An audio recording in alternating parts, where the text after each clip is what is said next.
ರೂಪಿಸಲು ಬಾ, ಮಾರ್ಗ ತೋರಿಸಲು ಬಾ, ಮನವ ಹರಸಲು ಬಾ, ತನುವ ತಣಿಸಲು ಬಾ. ಕರುಣಾಳು ಓ ಪ್ರಭುವೇ, ವರ ನೀಡು ಬಾ ಗುರುವೇ.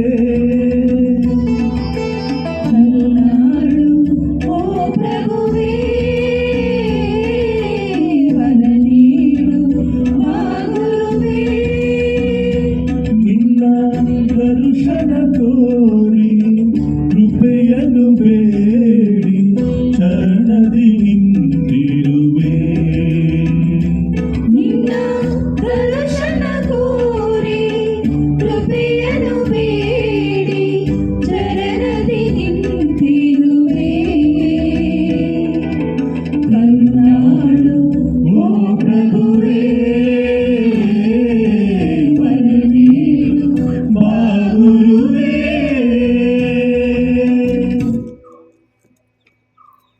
ಪಿತನ ಮತ್ತು ಸುತನ ಮತ್ತು ಪವಿತ್ರಾತ್ಮರ ನಾಮದಲ್ಲಿ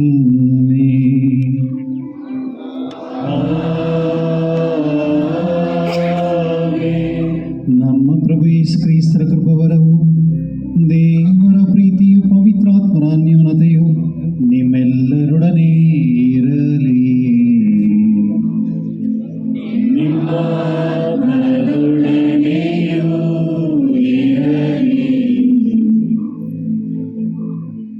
ಲೂರ್ದ್ ಮಾತೆಯ ಭಕ್ತಾದಿಗಳೇ, ಪ್ರೀತಿಗೆ ಸಾಕ್ಷಿಗಳಾದವர்களೇ, ಇವತ್ತು ನಾವೆಲ್ಲರೂ ಈ ದೇವಾಲಯದಲ್ಲಿ ಲೂರ್ದ್ ದೇವಮಾತೆಯ ಅನುಗ್ರಹವನ್ನು ಪಡೆದು, ಅವರು ಕೊಟ್ಟಂಥ ಜ್ಞಾನೋದಯವನ್ನು ಪಡೆದು ನಾವೆಲ್ಲರೂ ದೇವರ ಮಕ್ಕಳಾಗಿ ಬಾಳುವಂಥ ಯೋಗ್ಯತೆಯನ್ನು ಪಡೆಯುವಂಥ ಆಶೀರ್ವಾದ ಗಳಿಸುವಂಥ ಆಶೀರ್ವಾದ ನಾವು ಸ್ವೀಕರಿಸೋದಕ್ಕೋಸ್ಕರ ನಾವೆಲ್ಲ ಬಂದು ಸೇರಿದ್ದೇವೆ. ವಿಶೇಷವಾಗಿ ಇವತ್ತು ನಾನು ಪಾಪಿ, ನನ್ನ ಅಕ್ಕಪಕ್ಕದಲ್ಲಿರೋರು ಪಾಪಿಗಳೇ, ಆದರೆ ನಾನು ನನಗೆ ಮಾತ್ರವಲ್ಲದೆ ಮತ್ತೊಬ್ಬರಿಗೂ ನಾನು ಪ್ರಾರ್ಥಿಸಿ ನಾವೆಲ್ಲರೂ ಒಂದೇ ಕುಟುಂಬವಾಗಿ ಈ ಧರ್ಮಸಭೆಗೆ ಸೇರಿದವರು, ವಿಚಾರಣೆಗೆ ಸೇರಿದವರು ಎಲ್ಲರೂ ನಾವೆಲ್ಲರೂ ಒಂದಾಗಿ ಒಂದೇ ಕುಟುಂಬವಾಗಿ ದೇವಮಾತೆಯ ಮುಖಾಂತರ ದೇವರಲ್ಲಿ ಪ್ರಾರ್ಥಿಸುತ್ತಾ ನಮ್ಮ ಪಾಪಗಳಿಗೆ ಕ್ಷಮಾಪಣೆಯನ್ನು ಸ್ವೀಕರಿಸಿ ಮತ್ತು ನಾವು ಯಾವಾಗಲೂ ಮನಸ್ಸಾಕ್ಷಿಯಿಂದ ದೇವಮಾತೆಗೆ ಕೃತಜ್ಞತೆಯಾಗಿಯೂ, ಹೇಗೆ ದೇವಮಾತೆ ಬಂದು ಸಂತ ಬರ್ನಡೆಟ್ ಅವರ ಹತ್ರ ಈ ಜನರ ಪಾಪಕ್ಕಾಗಿ ಪ್ರಾರ್ಥಿಸಲು ಹೇಳಿದಾರೋ, ಹಾಗೆಯೇ ನಾವು ಕೂಡ ಈ ವೇಳೆಯಲ್ಲಿ ದೇವಮಾತೆ ಮುಖಾಂತರ ನಮ್ಮನ್ನೇ ನಾವು ಅರ್ಪಣಿಸಿ ದೇವಮಾತೆಯ ಹತ್ರ ಪ್ರಾರ್ಥಿಸುತ್ತಾ ನಮ್ಮ ಪಾಪಗಳಿಗಾಗಿಯೂ ಮತ್ತು ನಮ್ಮೆಲ್ಲರ ಪಾಪಗಳಿಗಾಗಿಯೂ ಕ್ಷಮಾಪಣೆ ಕೇಳುತ್ತಾ ದೇವರ ಮಹಿಮೆಯನ್ನು ಗಳಿಸಿ ನಾವೆಲ್ಲರೂ ಪ್ರೀತಿವಂತರಾಗಿ ಬಾಳುವ ಅನುಗ್ರಹ ದೇವರು ನಮಗೆ ಕೊಡಲೆಂದು ಪ್ರಾರ್ಥಿಸುತ್ತಾ ಈ ಬಲಿಪೂಜೆಯಲ್ಲಿ ನಮ್ಮನ್ನೇ ನಾವು ಭಾಗವಹಿಸಿಕೊಳ್ಳೋಣ.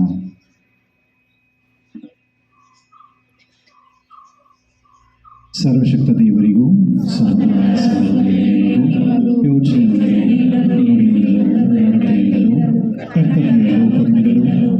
ಅನೇಕ ಪಾಪವನ್ನು ಮಾಡಿದ್ದೇನೆ. ನನ್ನ ಪಾಪವೇ ನನ್ನ ಮಹಾಪಾಪವೇ. ಆಗ ಸದಾ ಕಣ್ಣಿಯಾದ ಸಂತ ಮೇಲವರನ್ನು, ಸಕಲ ದೇವದೂತರನ್ನು, ಸಂತರನ್ನು, ಸಹೋದರ ಸಹೋದರಿ ನಿಮ್ಮನ್ನು ನನಗಾಗಿ ನಮ್ಮ ಪ್ರಭು ದೇವರನ್ನು ಪ್ರಾರ್ಥಿಸಬೇಕೆಂದು ಬೇಡಿಕೊಳ್ಳುತ್ತೇನೆ. ಸರ್ವಶಕ್ತ ದೇವರು ನಮಗೆ ದಯ ತೋರಿಸಿ ನಮ್ಮ ಪಾಪವನ್ನು ಕ್ಷಮಿಸಿ ನಮ್ಮ ನಿತ್ಯ ಜೀವಕ್ಕೆ ಕರೆದೊಯ್ಯಲಿ.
ಕ್ರಿಸ್ತರೇ ಏಕೈಕ ಪುತ್ರರೇ ಪ್ರಭು ದೇವರೇ ದೇವರ ಕುರಿಮರಿಯೇ ಪಿತನ ಪುತ್ರರೇ ಲೋಕದ ಪಾಪಗಳನ್ನು ಪರಿಹರಿಸುವವರೇ ನಮಗೆ ದಯೆ ತೋರಿ ಲೋಕದ ಪಾಪಗಳನ್ನು ಪರಿಹರಿಸುವವರೇ ನಮ್ಮ ಪ್ರಾರ್ಥನೆಯನ್ನು ಅಂಗೀಕರಿಸಿರಿ ಪಿತನ ಬಲಗಡೆಯಲ್ಲಿ ಆಸೀನರಾಗಿರುವವರೇ ನಮಗೆ ದಯೆ ತೋರಿ ಏಕೆಂದರೆ ನೀವೊಬ್ಬರೇ ಪರಿಶುದ್ಧರು ನೀವೊಬ್ಬರೇ ಪ್ರಭು ನೀವೊಬ್ಬರೇ ಮಹಾನತರು ಯೇಸು ಕ್ರಿಸ್ತರೇ ಪವಿತ್ರಾತ್ಮರೊಡನೆ ದೇವ ಪಿತನ ಮಹಿಮೆಯಲ್ಲಿರುವವರು ನೀವು ಆಮೆನ್ ಆಮೆನ್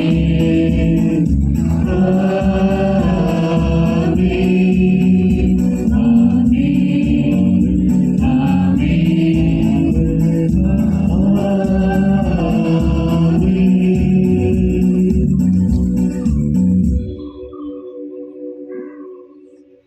ಪ್ರಾರ್ಥಿಸೋಣ. ದಯಾಮಯ ದೇವರೇ, ನಮ್ಮ ಬಲಹೀನದಲ್ಲಿ ನಮಗೆ ಸಂರಕ್ಷಣೆಯನ್ನು ಅನುಗ್ರಹಿಸಿರಿ. ನಿಷ್ಕಳಂಕ ದೇವಮಾತೆಯ ಸ್ಮರಣೆಯನ್ನು ಆಚರಿಸುತ್ತಿರುವ ನಾವು ಆಕೆಯ ಬಿನ್ನಾಳನ ನೆರವಿನಿಂದ ನಮ್ಮ ದುಷ್ಟತನಗಳಿಂದ ಹೊರಬರುವಂತೆ ಮಾಡಿರಿ. ನಿಮ್ಮೊಂದಿಗೆ ಪವಿತ್ರಾತ್ಮರ ಐಕ್ಯದಲ್ಲಿ ದೇವರಾಗಿ ಯುಗಗಾಂತಕ ಜೀವಿಸಿ ಆಳುವ ನಮ್ಮ ಪ್ರಭು ನಿಮ್ಮ ಪುತ್ರರಾಗಿರುವ ಯೇಸು ಕ್ರಿಸ್ತರ ಮುಖಾಂತರ ನಿಮ್ಮನ್ನು ಪ್ರಾರ್ಥಿಸುತ್ತೇವೆ.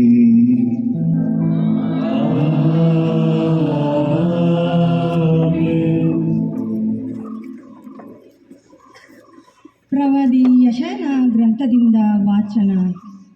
ಸರ್ವೇಶ್ವರ ಇಂತೆನ್ನುತ್ತಾರೆ, ಹಸಿದವರಿಗೆ ಅನ್ನ ಹಾಕುವುದು, ನೆಲೆಯಿಲ್ಲದೆ ಅಲಿಯುತ್ತಿರುವ ಬಡವರನ್ನು ಮನೆಗೆ ಬರಮಾಡಿಕೊಳ್ಳುವುದು, ಬೆತ್ತಲೆಯಾದವರನ್ನು ಕಂಡಾಗ ಅವರಿಗೆ ಬಟ್ಟೆ ಹೊದಿಸುವುದು, ನಿನ್ನ ರಕ್ತ ಸಂಬಂಧಿಕರಿಂದ ಮುಖ ಮರೆಮಾಡಿಕೊಳ್ಳದಿರುವುದು.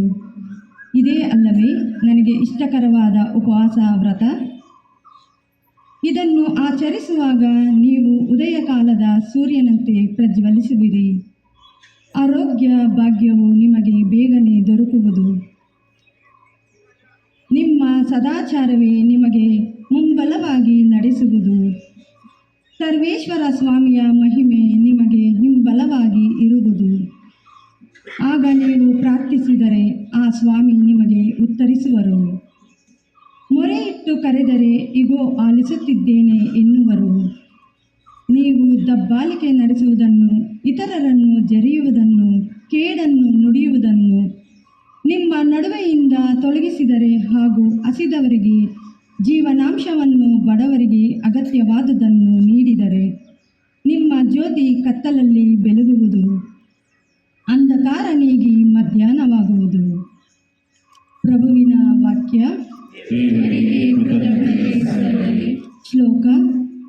ಸಜ್ಜನನಿಗೆ ಮೂಡುವುದು ಜ್ಯೋತಿ ಕತ್ತಲದು.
ಮನಸ್ಸು ದೂರ ಗುರಿಯು ನಿನ್ನ ಕೈಯಿವೆ ನಡೆಸೆನ್ನನು ಪ್ರಭುವೇ ನಿನ್ನ ನುಡಿಗೆ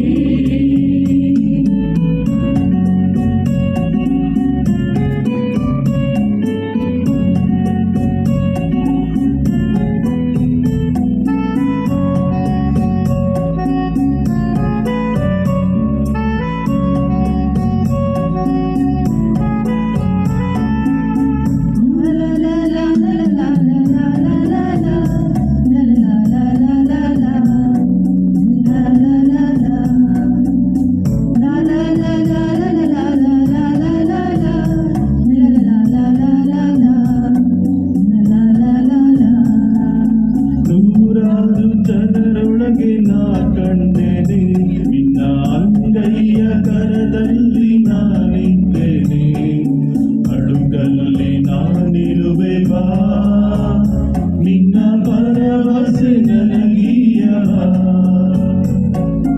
ನೂರಾರು ಜನರೊಳಗೆ ನಾ ಕಂಡೆನೆ ನಿನ್ನ ಅಂಗೈಯ ಕರದಲ್ಲಿ ನಾನಿದ್ದೇನೆ ಅಡುಗಲ್ಲಿ ನಾನಿರುವೆ ಬಾ ನಿನ್ನ ಭರವಸೆ ನನಗೀಯವ ನೀನು ನುಡಿಯಾಗಿ ಬಾ ಒಲವಾಗಿ ಬಾ ನಡೆ ನುಡಿಗೆ ಒಡನಾಡಿ ಬಾ ನೀನು ನುಡಿಯಾಗಿ ಬಾ ಒಲವಾಗಿ ಬಾ ನಡೆ ನುಡಿಗೆ ಒಡನಾಡಿ ಬಾ ಪ್ರಭುವೇ ನಿನ್ನ ನುಡಿಗೆ ಬಿಡಿದ ನನ್ನ ಕರೆದೆ ಎಳಸು ಮನಸ್ಸು ದೂರ ಗುರಿಯು ನಿನ್ನ ಕೈ ಹಿಡಿವೆ ನಡೆಸೆನ್ನನು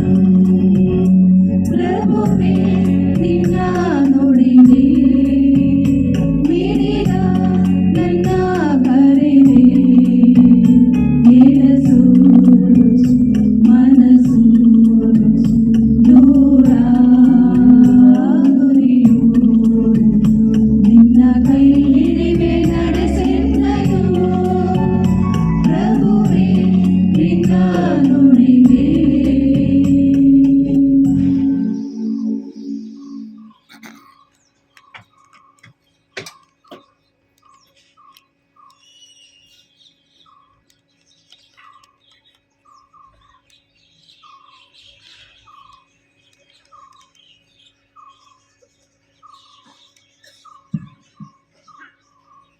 ಎರಡನೆಯ ವಾಚನ ಪೌಲನು ಕೊರಿಂಥರಿಗೆ ಬರೆದ ಮೊದಲನೆಯ ಪತ್ರದಿಂದ ವಾಚನ.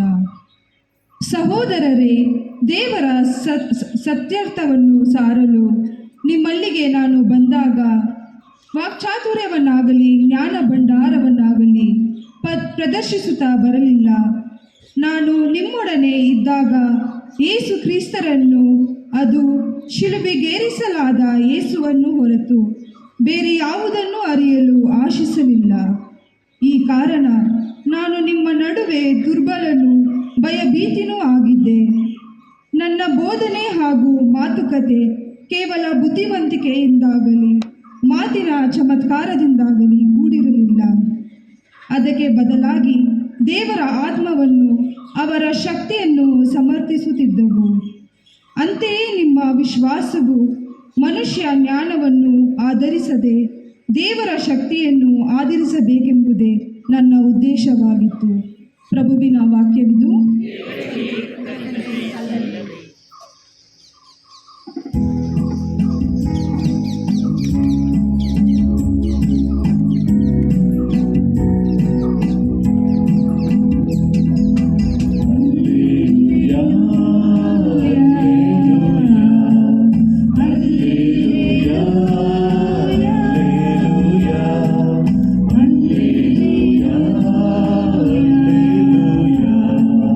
Hallelujah.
ಯೇಸು ತಮ್ಮ ಶಿಷ್ಯರಿಗೆ ಇಂತೆಂದರು, ಈ ಧರೆಗೆ ನೀವೇ ಉಪ್ಪೇ ಸಪ್ಪೆಯಾಗಿ ಬಿಟ್ಟರೆ ಅದಕ್ಕೆ ಇನ್ನಾವುದರಿಂದ ಪುನಃ ರುಚಿ ಬಂದೀತು?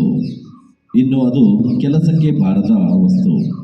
ಜನರು ಅದನ್ನು ಆಚೆ ಬಿಸಾಡುತ್ತಾರೆ, ದಾರಿಗರು ಅದನ್ನು ತುಳಿದು ಬಿಡುತ್ತಾರಷ್ಟೇ. ಜಗತ್ತಿಗೆ ನೀವೇ ಜ್ಯೋತಿ. ಬೆಟ್ಟದ ಮೇಲಿನ ಪಟ್ಟಣವನ್ನು ಮುಚ್ಚಿಡಲಾಗದು. ಅಂತೆಯೇ ಯಾರು ದೀಪವನ್ನು ಹಚ್ಚಿ ಬಟ್ಟಲ ಕೆಳಗೆ ಬಚ್ಚಿಡುವುದಿಲ್ಲ, ದೀಪಸ್ತಂಭದ ಮೇಲೆ ಇಡುತ್ತಾರೆ. ಆಗ ಅದು ಮನೆಯಲ್ಲಿರುವ ಎಲ್ಲರಿಗೂ ಬೆಳಕನ್ನು ಕೊಡುತ್ತದೆ.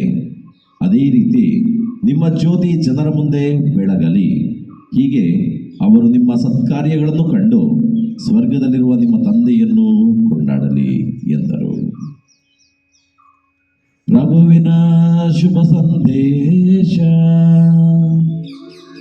ಕ್ರಿಸ್ತರೇ ನಿಮಗೆ ಸ್ತುತಿಯು ಸಲ್ಲಲಿ. ತುಂಬ ಚಳಿ ಇದೆ ಅಲ್ವಾ? ಆಚೆಗೆ ಮುಂಚೆಗಿಂತ ಪರವಾಗಿಲ್ಲ. ಒಂದು ಸತಿ ಒಂದು ಫಾದರ್ ಬಂದು ಈ ಫಿಲಮ್ನ ಹಾಸ್ಪಿಟ್ಲ್ ಇದೆ ಅಲ್ವಾ, ಟೇಕರಾಜ್ ಚರ್ಚ್ ಹಿಂದುಗಡೆ, ಅಲ್ಲಿ ಹೋಗ್ತಾ ಇದ್ದಾರೆ. ಹೋಗ್ಬೇಕಾದಾಗ ಯಾರೋ ಒಂದು ಸ್ಕೂಟ್ರಲ್ಲಿ ಬಂದು ಸ್ಟ್ರೈಟಾಗಿ ಅವ್ರನ್ನ ಟಚ್ ಮಾಡ್ಕೊಂಡೆ ಹೋಗಿ ಆಕ್ಸಿಡೆಂಟ್ ಆಗಿದೆ. ಒಂದು ಕಂಬದಲ್ಲಿ ಹೊಡೆದುಬಿಟ್ಟಿದ್ದಾರೆ. ಸರಿ, ಫಾದರ್ ಏನು ಮಾಡಿದ್ದಾರೆ, ಇಮಿಡಿಯೇಟಾಗಿ ಕರ್ಕೊಂಡು ಹೋಗಿ ಹಾಸ್ಪಿಟಲ್ ಹೋಗಿ ಟ್ರೀಟ್ಮೆಂಟ್ ಎಲ್ಲ ಕೊಟ್ಟು ಸ್ವಲ್ಪ ಫಸ್ಟ್ ಏಡ್ ಎಲ್ಲ ಮಾಡಿದ್ದಾರೆ. ಮಾಡಾದ್ಮೇಲೆ ಸರಿ ಏನು ಮಾಡೋದು, ಯಾರಿಗಾದ್ರೂ ಇನ್ಫಾರ್ಮ್ ಮಾಡಬೇಕಲ್ಲ ಅಂತ ಒಂದು ಮೊಬೈಲೆಲ್ಲ ಚೆಕ್ ಮಾಡಿದ್ದಾರೆ, ಯಾರಿಗೆ ಇನ್ಫಾರ್ಮ್ ಮಾಡೋದಂತ. ಯಾಕಂದರೆ ಲಾಕ್ ಆಗಿಬಿಟ್ಟಿತ್ತು, ಫೋನ್ ಮಾಡೋಕ್ಕಾಗಲಿಲ್ಲ. ಸರಿ ಏನು ಮಾಡೋದು ಅಂತ ಸ್ವಲ್ಪ ಏನು ಈ ಫಿಲಮ್ನ ಹಾಸ್ಪಿಟ್ಲಲ್ಲಿ ಎಮರ್ಜೆನ್ಸಿ ಇದೆಯಲ್ಲ, ಅಲ್ಲಿಂದ ಸ್ವಲ್ಪ ಆಚೆ ಬಂದಿದ್ದಾರೆ. ಬಂದಾದಮೇಲೆ ಅವನಿಗೆ ಎಚ್ಚರ ಬಂದಿದೆ. ಬಂದಾದಮೇಲೆ ಅವನು ಆಚೆ ಬಂದುಬಿಟ್ಟು, ಫಾದರ್ ತುಂಬ ಥ್ಯಾಂಕ್ಸ್, ನೀವು ನನ್ನ ಬಂದು ಹಾಸ್ಪಿಟಲ್ ಕರ್ಕೊಂಡೆಲ್ಲ ಬಂದು ಸೇರಿಸಿದ್ದೀರಾ, ನಿಮಗೆ ತುಂಬ ಧನ್ಯವಾದ. ನಾನು ಇದನ್ನು ಯಾವಾಗಲೂ ನಾನು ಮರೆಯೋದಿಲ್ಲ, ಈ ಉಪಕರಣ. ನಿಮಗೂ ಈ ಥರ ಆದಾಗ ನಾನು ಖಂಡಿತ ನಿಮ್ಗೆ ಹೆಲ್ಪ್ ಮಾಡ್ತೀನಿ ಅಂತ ಹೇಳಿದೆ. ನೀವು ಯಾವ ಫಾದರ್ ಅಂತ ಕೇಳಬೇಡಿ. ಪ್ರಿಯ ಸಹೋದರ ಸಹೋದರಿ, ನಾನು ದೊರಸನಪಳ್ಳದಲ್ಲಿ ಪ್ಯಾರಿಸ್ಪಿಸ್ಟ್ ಆಗಿರಬೇಕಾದಾಗ ಅಲ್ಲಿ ಒಬ್ಬ ಸ್ಯಾಕ್ರಿಸ್ಟಿಯನ್ ಒಬ್ಬರಿದ್ದಾರೆ. ಅವ್ರ ಹೆಸರು ಅಬ್ರಹ್ಮಣ ಅಂತ. ತುಂಬ ಒಳ್ಳೆ ನೇಚರ್. ಇವಾಗ ನಮ್ಮ ಬೆಂಗಳೂರಲ್ಲಿ ಒಂದು ಸಂತರುಗಳು ಯಾರಾದರೂ ಇದ್ದಾರೆ ಅಂತ ಹೇಳಿದ್ರೆ ನಾವು ಕೈ ತೋರಿಸ್ಬೋದು ಅವ್ರನ್ನ. ಅಷ್ಟು ಒಳ್ಳೆ ಮನಸ್ಸು, ಒಳ್ಳೆ ಗುಣವಂತರು, ತುಂಬ ಇನ್ನೋಸೆಂಟ್ ಅವರು. ಒಂದಿನ ನಾನು ಅವರಿಬ್ಬರು ಒಂದು ಮನೆಗೆ ಹೋಗಿದ್ರಿ ಬ್ಲೆಸ್ಸಿಂಗ್ ಮಾಡೋದಕ್ಕಿಂತ. ಅಲ್ಲಿ ಮನೆಯ ಇದ್ದರು. ಅವ್ರು ಬಂದು ತುಂಬ ಪ್ರಶ್ನವಾಗಿ ಹೇಳ್ತಾಯಿದ್ರು, ಅದು ಮನೇಲಿ ತುಂಬ ಕಷ್ಟ, ತುಂಬ ನೋವಿದೆ, ಮನೆಯವರು ಬಂದು ತುಂಬ ಕಷ್ಟ ಕೊಡ್ತಾನೇ ಇದ್ದಾರೆ, ಮಕ್ಕಳು ಬಂದು ಅವ್ರ ವಿದ್ಯಾಭ್ಯಾಸಕ್ಕೆ ಏನೂ ಸಹಾಯ ಆಗ್ತಾಯಿಲ್ಲ, ಮನೇಲಿ ಒಂದು ಸಮಾಧಾನ ಇಲ್ಲ, ಏನಿಲ್ಲ, ಇದೇನು ಮಾಡೋದನ್ನು ಗೊತ್ತಿಲ್ಲ. ನಾನು ದಿನ ದೇವಸ್ಥಾನಕ್ಕೆ ಬರ್ತೀನಿ, ಪೂಜೆ ಎಲ್ಲ ಮಾಡ್ತೀನಿ, ಪ್ರೇಯರ್ಲ್ಲ ಮಾಡ್ತೀನಿ, ಆದರೆ ಮನೇಲಿ ಸಮಾಧಾನನೇ ಇಲ್ಲ ಅಂತ. ನಾನು ಅವರೇ ಹೇಳ್ತಾ ಇದ್ದಾರೆ, ಪೂಜೆಗೆ ಅವ್ರ ದಿನ ಬರ್ತಾಯಿದ್ರು, ನನಗೆ ಗೊತ್ತು. ಅಷ್ಟು ವಿಶ್ವಾಸದಲ್ಲಿರೋರಿಗೆ ಬಂದು ಈ ಥರ ಒಂದು ಕಷ್ಟನ ಅವ್ರಿಗೆ ಏನಂತ ಹೇಳೋದು? ಸುಡೀರಂತ ಅವರು ಸ್ಯಾಕ್ರಿಸ್ಟಿಯನ್ ಬ್ರಾಹ್ಮಣ ಇದ್ದಾರಲ್ಲ, ಅವ್ರು ಹೇಳಿದರು, ಅದೇನಿಲ್ಲಮ್ಮ, ನೀವು ಹೋಗ್ಬಿಟ್ಟು ದೇವ ಮಾತೆ ಇದೆಯಲ್ಲ, ಇಮ್ಯಾಕ್ಯುಲೇಟ್ ಕನ್ಸೆಪ್ಷನ್ ಸ್ಟ್ಯಾಚು ಇದೆಯಲ್ಲ, ಅದು ತೊಗೊಂಬಂದು ಮನೇಲಿಡು, ನೀನು ನೋಡು ಚೆನ್ನಾಗಾಗುತ್ತೆ ಅಂತ ಟಕ್ಕಂತ ಹೇಳಿದ್ರು. ಆಮೇಲೆ ನಾವು ಬ್ಲೆಸ್ಸಿಂಗ್ಗೋಸ್ಕರೆಲ್ಲ ಬಂದುಬಿಟ್ರಿ. ಆದಮೇಲೆ ಒಂದು ಕರೆಕ್ಟಾಗಿ ಒಂದು 18-20 ದಿನ ಆಗಿರಬೇಕು. ಆ ಅಮ್ಮ ಬಂದರು, ಅವ್ರ ಜೊತೆಗೆ ಅವ್ರ ಮನೆಯವರು ಮತ್ತು ಅವ್ರ ಮಕ್ಕಳು ಎಲ್ಲರೂ ಬಂದರು. ಬಂದುಬಿಟ್ಟು ಅವರು ಹೇಳಿದರು, ಫಾದರ್ ಈ ಥರ ನಮ್ಮ ಮನೆಯಲ್ಲಿ ನಾವು ಅವತ್ತು ಅಬ್ರಹ್ಮಣ ಬಂದಿದ್ರಲ್ಲ, ಅವ್ರು ಹೇಳಿದ್ರಲ್ಲ ಈ ಥರ ಸ್ಟ್ಯಾಚುಂದ, ನಾನು ಹೋಗ್ಬಿಟ್ಟು ಒಂದು ದೇವಿ ಮಾತೆ ಸ್ಟ್ಯಾಚು ತೊಗೊಂಬಂದು ಮನೇಲಿ ಇಟ್ಬಿಟ್ಟು ಮನೆಯಲ್ಲಿ ಬಂದು ನೊವೆನಾ ಪ್ರೇಯರ್ ಮಾಡಿದ್ರಿ ಫಾದರ್. ಮನೆಯಲ್ಲಿ ಅದೇನಾಯಿತು ಗೊತ್ತಿಲ್ಲ, ನಮ್ಮ ಮನೆಯವ್ರು ಬಂದುಬಿಟ್ಟು ದಿಢೀರಂತ ಏನೋ ಕುಡಿಯೋದೇ ಬಿಟ್ಬಿಟ್ಟಿದ್ದಾರೆ. ಅವ್ರಿಗೇನಾಯಿತು ಗೊತ್ತಿಲ್ಲ. ಅವ್ರು ಬಂದು ನಾನು ಮಾಡಿದ್ದೆಲ್ಲ ತಪ್ಪಾಯಿತು, ಇನ್ಮೇಲೆ ನಾನು ನಿಮ್ಮನ್ನ ಚೆನ್ನಾಗಿ ನೋಡ್ಕೊತೀನಿ ಅಂತ ಹೇಳಿದ್ರು ಫಾದರ್. ಅದಕ್ಕೆ ನಾನು ಇವಾಗ ದೇವಸ್ಥಾನಕ್ಕೆ ಬಂದೆ, ಅವ್ರನ್ನ ಕರ್ಕೊಂಡು ಬಂದಿದ್ದೀನಿ, ಅವ್ರ ಹತ್ರ ಮಾತಾಡಿ ಫಾದರ್ ಅಂತ ಹೇಳಿದ್ರು. ಪ್ರಿಯ ಸಹೋದರ ಸಹೋದರರೇ, ಎಷ್ಟೋ ವಿಷಯಗಳು ಬಂದು ಬಿಷಪ್ಗಳಲ್ಲಿ ಆಗದೇ ಇರೋದು ಬಂದು ಗುರುಗಳು ಮಾಡ್ತಾರೆ. ಎಷ್ಟೋ ವಿಷಯಗಳು ಬಂದು ಗುರುಗಳು ಮಾಡದೇ ಇರೋದು ಬಂದು ಸಾಧಾರಣ ಜನಗಳು ಮಾಡ್ತಾರೆ. ಏನು ಮಾಡ್ತಾರೆ? ದೇವರಲ್ಲಿ ನಂಬಿಕೆ ಇಟ್ಟು ದೇವರ ಪ್ರೀತಿನ ಸ್ವೀಕರಿಸಿ ಆ ಪ್ರೀತಿನ ಮತ್ತೊಬ್ಬರು ಕೊಡ್ತಾರೆ ಅಷ್ಟೇ. ಇವತ್ತು ನಾವೆಲ್ಲ ಇಲ್ಲಿ ಬಂದಿದ್ದೀವಿ ಅಲ್ವಾ? ಸರಿ, ನಿಮ್ಮ ಹತ್ರ ಒಂದು 2 ಪ್ರಶ್ನೆ ಕೇಳ್ತೀನಿ. ಯಾರು ನೀವು ಉತ್ತರ ಕೊಡ್ತೀರೋ ಅವ್ರಿಗೆ ಬಂದು ಕ್ಯಾಶ್ ಪ್ರೈಸ್ ಇದೆ, ಇಲ್ಲಿ ಇಟ್ಟಿದ್ದೀನಿ, ನೀವು ಬಂದು ತೊಗೊಂಡೋಗ್ಬೋದು. ಓಕೆನಾ? ಓಕೆ, ಸರಿ. ಮೊದಲನೇ ಪ್ರಶ್ನೆ, ದೇವಮಾತೆ ಬಂದು 18 ಸರಿ ಏನು ಅಪಿಯರೆನ್ಸ್ ಆದ್ರಲ್ವಾ, ದರ್ಶನ ಕೊಟ್ಟರು. ಓಕೆ, ಅದರಲ್ಲಿ ಯಾವ ದರ್ಶನದಲ್ಲಿ ಬಂದು ದೇವಮಾತೆ ಬಂದು ನಾನೇ ಅಮಲ ಉದ್ಭವಿ ಮಾತೆ ಅಂತ ಹೇಳಿದರು? ಯಾರಾಗ ಗೊತ್ತಿದ್ರೆ ನೀವು ಇಲ್ಲಿ ಬಂದು ಮೈಕಲ್ಲಿ ಇರಬೇಕು, ಅವ್ರ ಮಾತ್ರ ಅಲ್ಲಿಂದ ಹೇಳೋಕ್ಕಾಗಲ್ಲ.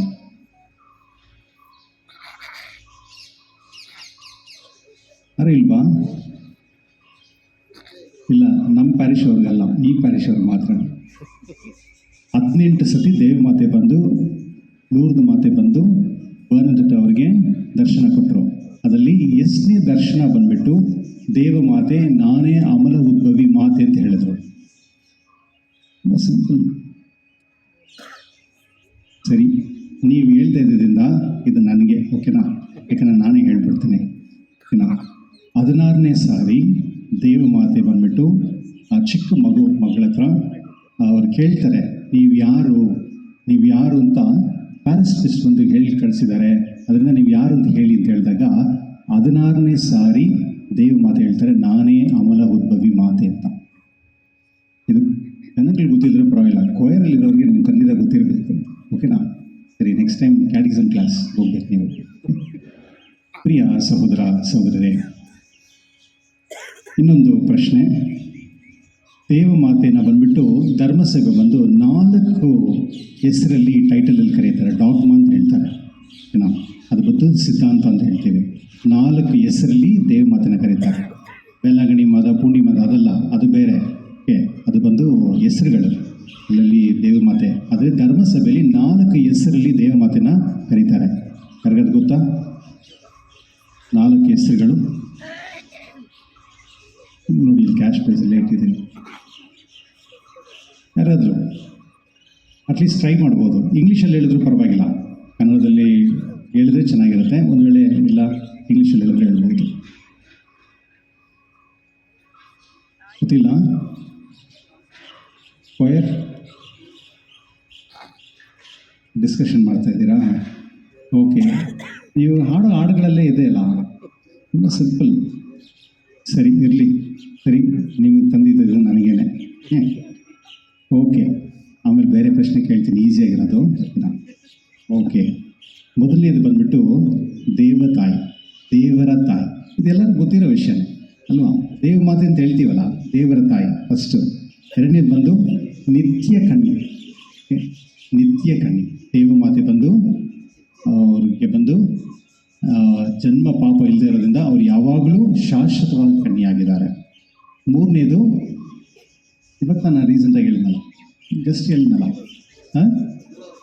ನಾನೇ ಅಮಲ ಉದ್ಭವಿ, ಈ ಮೂರನೇದು. 4ನೇದು ಬಂದು ದೇವಮಾತೆ ಮೋಕ್ಷಕ್ಕೆ ಕಾರಣವಾದರು. ಈ 4 ವಿಷಯಗಳು ಬಂದು ಧರ್ಮಸಭೆ ಬಂದ್ಬಿಟ್ಟು ಡಾಗ್ಮಾ ಅಂದರೆ ಸಿದ್ಧಾಂತವಾಗಿ ಕೊಟ್ಟಿದೆ. ಇದು ಬಂದು ನಮಗೆಲ್ಲರಿಗೂ ಗೊತ್ತಿರಬೇಕು, ವಿಶೇಷವಾಗಿ ಈ ವಿಚಾರಣೆಯಲ್ಲಿರೋರು ನಿಮಗೆ ಇದು ಖಂಡಿತ ಗೊತ್ತಿರಬೇಕಿದು. ಪ್ರಿಯ ಸಹೋದರ ಸಹೋದರರೇ, ಇವತ್ತು ಲೂರ್ದ್ ದೇವಮಾತೆ ಮುಖಾಂತರ ನಮಗೇನು ಸಂದೇಶವನ್ನು ಕೊಡ್ತಾ ಇದ್ದಾರೆ? ದೇವಮಾತೆ ಬಂದು ಆ ಚಿಕ್ಕ ಮಗುಗೆ ಬಂದು ಅಲ್ಲಿ ಅವರು ದರ್ಶನ ಕೊಡಬೇಕಾದಾಗ ಮೊದಲನೇ ವಿಷಯ ಬಂದ್ಬಿಟ್ಟು ಆ ಹುಡುಗಿ ತುಂಬ ಚಿಕ್ಕ ಹುಡುಗಿ. ಯಾವಾಗಲೂ ಚಿಕ್ಕ ಮಕ್ಕಳು ಬಂದ್ಬಿಟ್ಟು ದೇವರ ಹೃದಯ ಆಗಿರೋರು, ದೇವರ ಕಂಪ್ಲೀಟಾಗಿ ಆ ಮುಖ ಅಂತ ಹೇಳ್ಬೋದು. ಚಿಕ್ಕ ಮಕ್ಕಳು ದೇವರ ಮುಖ, ಆ ದೇವರ ಮುಖ ಬಂದ್ಬಿಟ್ಟು ಅದು ಯಾವಾಗಲೂ ಇನ್ನೋಸೆಂಟ್ ಆಗಿರುತ್ತೆ, ಅದು ಪವಿತ್ರವಾಗಿ ಪರಿಶುದ್ಧವಾಗಿರುತ್ತೆ. ಆ ಪರಿಶುದ್ಧವಾದ ಮಗಳಿಗೆ ಬಂದು ದೇವಮಾತೆ ದರ್ಶನ ಕೊಡ್ತಾರೆ. ಆ ಫ್ರಾನ್ಸ್ ದೇಶದಲ್ಲಿ ಎಷ್ಟೋ ಜನಗಳಿದ್ರು, ಎಷ್ಟೋ ಗುರುಗಳಿದ್ರು, ಬಿಷಪ್ಗಳಿದ್ರು, ದೇವಮಾತೆ ಅವ್ರಿಗೆ ದರ್ಶನ ಕೊಡಲಿಲ್ಲ. ಆ ಚಿಕ್ಕ ಮಗು, ಆ ಮಗುಗೆ ಬಂದ್ಬಿಟ್ಟು first of all wheezing problem ಇತ್ತು, ಮತ್ತು ಆ ಹುಡುಗಿ ಬಂದು ತುಂಬ ಬಡತನದಲ್ಲಿತ್ತು. ಆದರೆ ಬಡತನ ಇದ್ದರೂ, ಸಿಕ್ನೆಸ್ ಇದ್ದರೂ ಕೂಡ ಆ ಮಗುಗೆ ಬಂದು ಒಳ್ಳೆಯ ಪ್ರೀತಿಯ ಗುಣವಿತ್ತು. ಅದರಿಂದನೇ ದೇವಮಾತೆ ಬಂದು ಆ ಮಗುಗೆ ಬಂದು ದರ್ಶನ ಕೊಡ್ತಾರೆ. 1 ಸತಿ ಇಲ್ಲ, 2 ಸತಿ ಇಲ್ಲ, 18 ಸರಿ ಆ ಹುಡುಗಿಗೆ ಬಂದು ದರ್ಶನ ಕೊಡ್ತಾರೆ. ಪ್ರಿಯ ಸಹೋದರ ಸಹೋದರರೇ, ಒಂದೊಂದು ಸರಿ ದೇವಮಾತೆ ಬಂದು ಆ ಮಗು ಹತ್ರ ಬಂದು ಮಾತಾಡಬೇಕಾದಾಗ ಅವ್ರು ಹೇಳಿದ 2 ವಿಷಯ: ಪ್ರಾರ್ಥನೆ ಮಾಡು, ಎಲ್ಲರಿಗೋಸ್ಕರ ಪಾಪವನ್ನು ಮಾಡಿ ಪಶ್ಚಾತ್ತಾಪ ಪಡಲೆಂದು ನೀನು ಪ್ರಾರ್ಥಿಸೋದೇ ಹೇಳ್ತಾರೆ. ಪ್ರಿಯ ಸಹೋದರ ಸಹೋದರಿ, ನಾವು ಯಾವಾಗಲೂ ಬಂದು ಪ್ರಾರ್ಥನೆ ಮಾಡ್ತೀವಿ. ಯಾರಿಗೆ ಮಾಡ್ತೀವಿ ಅಂದರೆ ನನಗೆ, ನನ್ನ ಕುಟುಂಬದವರಿಗೆ, ನಮ್ಗೆ ಗೊತ್ತಿರೋರು ಮಾಡ್ತೀವಿ. ಆದರೆ ಈ ಕಾಲಘಟ್ಟದಲ್ಲಿ ಬಂದು ನಾವು ತುಂಬ ಜನ ಬಂದು ಮತ್ತೊಬ್ಬರ ಪಾಪಕ್ಕೂ ನಾವು ಪ್ರಾರ್ಥನೆ ಮಾಡಬೇಕು ಅಂತ ದೇವರು ನಮಗೆ ಅನುಗ್ರಹ ಕೊಟ್ಟಿದ್ದಾರೆ ಅಂತ ನಾವು ಮರೆತೋಗಿದ್ದೀವಿ. ಪ್ರಿಯ ಸಹೋದರ ಸಹೋದರೇ, ಒಂದು ಸತಿ ನನ್ನ ಪ್ಯಾರಿಷಲ್ಲಿ ಇರಬೇಕಾದಾಗ ಒಂದು ಫ್ಯಾಮಿಲಿ ಬಂದಿದ್ದರು. ಅಂದ್ಬಿಟ್ಟು ನಾನು ಕನ್ಫೆಷನ್ ಮಾಡಬೇಕು ಅಂತ ಹೇಳಿದರು. ಸರಿ ಆಯಿತು, ಸ್ವಲ್ಪ ವೆಯ್ಟ್ ಮಾಡಿ ಅಲ್ಲಿ ಚರ್ಚಲ್ಲಿ ಅಂತ. ಸರಿ ವೆಯ್ಟ್ ಮಾಡ್ತಾಯಿದ್ರು. ಆಮೇಲೆ ಅವ್ರು ಹೇಳಿದರು, ಫಾದರ್ ನಾನು ಕನ್ಫೆಷನ್ ಮಾಡೋಕ್ಕೆ ಮುಂಚೆ ನಿಮ್ಮ ಹತ್ರ ನಾನು ಮಾತಾಡಬೇಕು ಅಂತ. ಓಕೆ ಹೇಳಿ ಅಂದಾಗ ಅವ್ರು ಹೇಳಿದ್ರು, ನಾನು 28 ವರ್ಷ ಆಯಿತು ನಾನು ಕನ್ಫೆಷನ್ ಮಾಡಿ. ಮದುವೆಗೆ ಮುಂಚೆ ಮಾಡಿದೆ, ಅದಾದಮೇಲೆ ಮಾಡಲಿಲ್ಲ. ಯಾಕೋ ನನ್ನ ಮನಸ್ಸು ಬಂದು ಯಾವಾಗಲೂ ಕಾಡ್ತಾನೇ ಇದೆ. ಒಂದು ವಾರದಿಂದ ನನಗೆ ಬಂದುಬಿಟ್ಟು ಒಂದು ದೇವಮಾತೆ ಮುಖ ಹೀಗೆ ಮುಂದೆ ನನಗೆ ಏನೋ ಒಂದು ಹೇಳೋ ಥರ ಇದೆ. ಅದು ಅಪೀರಿಯನ್ಸ್ ಅಲ್ಲ, ಏನೋ ಒಂದು ಮನಸ್ಸಲ್ಲಿ ಬಂದು ಏನೋ ಹೇಳೋ ಥರ ಇದೆ ದೇವಮಾತೆ. ನಾನು ಯೂಶ್ವಲಾಗಿ ನಾನೇನೋ ರೆಗ್ಯುಲರಾಗಿ ಚರ್ಚ್ ಕೂಡ ಹೋಗೋದಿಲ್ಲ, ಯಾವಾಗಲೂ ಇಷ್ಟ ಬಂದಂಗೆ ಹೋಗ್ತೀನಿ ಅಷ್ಟೇ. ಆದರೆ ನಾನು ಇಷ್ಟು ವರ್ಷಗಳಾಯಿತು ದೇವಸ್ಥಾನಕ್ಕೆ ಬರ್ತೀನಿ, ಹೋಗ್ತೀನಿ, ವಿಶ್ವಾಸ ಇದೆ. ಆದರೆ ನಾನೇನು ಅಂಥ ಒಂದು ಭಯಭಕ್ತಿಯಿಂದ ವಿಶ್ವಾಸದಿಂದ ಇರೋನು ಅಂಥವನಲ್ಲ. ಅದರಿಂದ ನಾನು ಒಳ್ಳೆ ಪಾಪ ನಿವಾರಣೆ ಮಾಡಬೇಕು ಅಂತ ಹೇಳಿದೆ. ಪ್ರಿಯ ಸಹೋದರ ಸಹೋದರರೇ, ನಾನು 15 ವರ್ಷದಿಂದ ಗುರುವಾಗಿದ್ದೀನಿ. ಈ 15 ವರ್ಷದಲ್ಲಿ ಒಂದು 100 ಜನ ಬಂದು ಎಕ್ಸಲೆಂಟ್ ಪಾಪ ನಿವೇದನೆ ಮಾಡಿದ್ದಾರೆ. ಈಗ ಗೊತ್ತಾಗುತ್ತೆ, ಅದು ಗುರುಗಳಿಗೆ ಗೊತ್ತಾಗುತ್ತೆ. ಅವರು ಒಂದು ಯಾರಾದರೂ ಪಾಪ ನಿವೇದನೆ ಮಾಡಿದಾಗ ಅವರಿಗೆ ಬಂದು ಆ ಅನುಗ್ರಹ ಬಂದು ಅವರಿಗೆ ಸಿಗುತ್ತೆ. ಅದು ನಮಗೆ ತಿಳ್ಕೊಳ್ಳೋಕ್ಕೆ ಅದು ದೇವ್ರ ಜ್ಞಾನೋದಯ ಕೊಟ್ಟಿದ್ದಾರೆ. ಅದು ಗುರುಗಳಿಗೆ ಮಾತ್ರನೇ ಗೊತ್ತಿರುತ್ತೆ. ಆದರೆ ಅದೇ ಸಮಯದಲ್ಲಿ ಒಂದು ಪಾಪ ನಿವೇದನೆ ಮಾಡ್ತಾರಲ್ಲ, ಅವ್ರುಗಳಿಗೂ ಬಂದು ಅದೊಂದು ಗ್ರೇಸ್ ಸಿಗುತ್ತೆ, ಅನುಭವ ಸಿಗುತ್ತೆ. ಅವರು ಮಾಡಿದಾಗ ಅವರಲ್ಲಿದ್ದಂಥ ಒಂದು ಮುಖದಲ್ಲಿ ಒಂದು ಕಳೆ, ಅವರು ಬರಬೇಕಾದಾಗ ತುಂಬ ಸೋಗವಾಗಿ, ತುಂಬ ವ್ಯಸನವಾಗಿ ಬಂದರು. ಆದರೆ ಅವರು ಪಾಪ ನಿವೇದನೆ ಮಾಡಿ ಹೋಗಬೇಕಾದಾಗ ಅವ್ರ ಮುಖದಲ್ಲಿ ಒಂದು ಕಳೆ, ಅವರಲ್ಲಿ ಒಂದು ಅವ್ರ ಒಳಗಡೆ ಇದ್ದಂಥ ಒಂದು ಸಂತೋಷ. ಪ್ರಿಯ ಸಹೋದರ ಸಹೋದರರೇ, ದೇವಮಾತೆ ಆ ಮಗು ಹತ್ರ ಬಂದು ದರ್ಶನ ಕೊಡಬೇಕಾದಾಗ ಆ ಮಗುಗೆ ಅರ್ಥನೇ ಆಗಲಿಲ್ಲ ಇದು ಯಾರು ಏನು ಅಂತ. ಅವರು ಮಾಡಿದ ಒಂದೇ ಒಂದು ಜಸ್ಟ್ ಒಂದು ಸ್ಮೈಲ್. ನೀವು ಯಾವಾಗೆಲ್ಲ ನೀವು ದೇವಮಾತೆನ ನೋಡಿ, ಹತ್ರ ಹೋಗಿ ನೋಡಿ, ಅವ್ರ ಕಣ್ಣುಗಳನ್ನ ಹೋಗಿ ನೋಡಿ, ನೋಡಿದಾಗ ಅವ್ರು ನಿಮ್ಮನ್ನು ನೋಡಿ ನಗ್ತಾರೆ. ಇಷ್ಟು ಸ್ಮೈಲ್ ಮಾಡಿದೆ. ಇದು ಒಂದು ಅನುಭವ ನಮಗೆ. ಪ್ರಿಯ ಸಹೋದರ ಸಹೋದರರೇ, ದೇವಮಾತೆಯಲ್ಲಿ ಬಂದು ನಾವು ವಿಶೇಷವಾಗಿ ಏನನ್ನು ನೋಡ್ತೀವಿ ಅಂದರೆ 5 ವಿಷಯಗಳನ್ನ ಬಂದು ನಾವು ದೇವಮಾತೆ ಹತ್ರ ನಾವು ನೋಡ್ಬೋದು. ಮೊದಲನೇದು ಬಂದು ದೇವಮಾತೆ ಹುಟ್ಟಕ್ಕಿಂತ ಮುಂಚೆನೇ ದೇವರು ಅವ್ರನ್ನ ಆಯ್ಕೆ ಮಾಡಿಟ್ಟಿದ್ರು. ಬರೀ ದೇವಮಾತೆನ ಮಾತ್ರ ಅಲ್ಲ, ಕಥೋಲಿಕ ಧರ್ಮಸಭೆಯಲ್ಲಿ ಹುಟ್ಟಿದ್ದ ಒಂದೊಂದು ಮನುಷ್ಯರು ಕೂಡ ಜ್ಞಾನಸ್ಥಾನ ತಗೊಳ್ಳೋಕ್ಕೆ ಮುಂಚೆನೇ ದೇವರು ಬಂದು ನಿಮ್ಮನ್ನು ನೇಮಿಸ್ಕೊಂಡಿದ್ದಾರೆ, ನಿಮ್ಮನ್ನು ಆರಿಸ್ಕೊಟ್ಟಿದ್ದಾರೆ, ನಿಮ್ಮನ್ನು ಸ್ವೀಕರಿಸಿದ್ದಾರೆ. ಅದು ಒಂದು ದೊಡ್ಡ ಆಶೀರ್ವಾದ. ನಾವೆಷ್ಟೋ ಸತಿ ನೆನೆಸ್ಬೋದು, ಏನಕ್ಕೆ ಈ ಜೀವನ, ನಾನೇನಕ್ಕೆ ಹುಟ್ಟಿದೆ, ನಾನು ಯಾಕೆ ಈ ಥರ ಕಷ್ಟಪಡ್ತಾ ಇದ್ದೀನಿ ಅಂತ. ಆದರೆ ನಿಮ್ಮ ಮುಖಾಂತರ, ಧರ್ಮಸಭೆಯ ಮುಖಾಂತರ ದೇವರು ನಿಮ್ಮ ಮುಖಾಂತರ ಶುಭ ಸಂದೇಶವನ್ನು ಮತ್ತೊಬ್ಬರಿಗೆ ತಲುಪಿಸುವಂಥ ಅನುಗ್ರಹ ನಿಮಗೆ ಕೊಡ್ತಾರೆ. ಅದಕ್ಕೋಸ್ಕರನೇ ನಿಮಗೆ ಜ್ಞಾನಸ್ಥಾನ ಕೊಟ್ಟು ನಿಮ್ಮನ್ನು ಸ್ವೀಕರಿಸಿದ್ದಾರೆ. ಎರಡನೇದು, ದೇವಮಾತೆ ಹತ್ರ ನೋಡಬೇಕಾದಾಗ ದೀನತೆ, ವಿನಮ್ರತೆ. ದೇವಮಾತೆ ಯಾವಾಗಲೂ ವಿಧೇಯತೆಯಿಂದ ಇದ್ರು. ಅವರು ಜಸ್ಟ್ ಒಂದೇ ಒಂದು ವಾಕ್ಯದಲ್ಲಿ ಎಲ್ಲರೂ ಮುಗಿಸ್ಬಿಟ್ರು, ನಿಮ್ಮ ಚಿತ್ತದಂತೆ ನಾನು ನಡೆದುಕೊಳ್ತೇನೆ ಅಂತ, ನಿಮ್ಮ ದೇವರ ಚಿತ್ತದಂತೆ ನಡೆಯಲಿ ಅಂತ. ಪ್ರಿಯ ಸಹೋದರ ಸಹೋದರಿ, ದೇವಮಾತೆಯನ್ನು ಪ್ರೀತಿಸುವವರು ಬಂದು ಯಾವಾಗಲೂ ಬಂದು ವಿನಯತೆಯಿಂದ ಇರಬೇಕು. ಆ ವಿನಯತೆ ಬಂದು ಒಂದು ಅನುಗ್ರಹ. ಅದರ ಮುಖಾಂತರ ನಮಗೆ ಶಾಶ್ವತವಾದ ಒಂದು ಸಮಾಧಾನವನ್ನು ಸ್ವೀಕರಿಸಲು ನಮಗೆ ಸಾಧ್ಯವಾಗುತ್ತದೆ. ನೀವು ನೋಡಿ, ಯಾರಾದರೂ ಬಂದು ತುಂಬ ವಿನಯತೆಯಿಂದ ಇತ್ತು ಅಂತ ಹೇಳಿದ್ರೆ ಅವ್ರ ಮನಸ್ಸಲ್ಲಿ, ಅವರ ಹೃದಯದಲ್ಲಿ ಯಾವಾಗಲೂ ಒಂದು ಒಂಥರ ಸಂತೋಷವಾದ ಒಂದು ನೆಮ್ಮದಿ ಇರುತ್ತೆ. ನೀವು ಟ್ರೈ ಮಾಡಿ ನೋಡಿ. ನಾವು ಯಾವಾಗ ವಿನಯತೆಯಿಂದ ನಾವು ಬಾಳೋದಕ್ಕೆ ನಾವು ಇಷ್ಟಪಡ್ತೀವೋ ಅದು ಬಂದು ದೇವರು ನಮಗೆ ಸಹಾಯ ಮಾಡುತ್ತೆ. ದೇವರ ವಾಕ್ಯನ ಓದಬೇಕಾದಾಗ ನಾವು ಅದನ್ನು ಪವಿತ್ರದಿಂದ ನಾವು ಅದನ್ನು ಸ್ವೀಕರಿಸಬೇಕು.